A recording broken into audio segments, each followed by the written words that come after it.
So yun, what's up mga lods, this is Legendary TV. Yan, sa video ito mga lods, sasagutin natin si Super Mash 23. So lods, anong magandang combination na sprocket sa motor Star 110 pang high speed?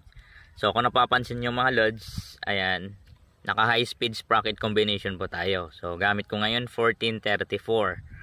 So ito mga lodi, no, tuturo ko sa inyo kung paano natin kinukuha yung high speed sprocket combination.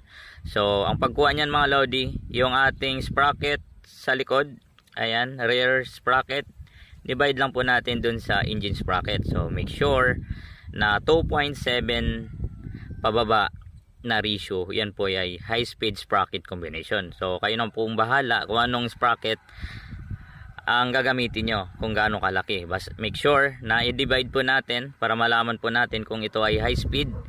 I-divide lang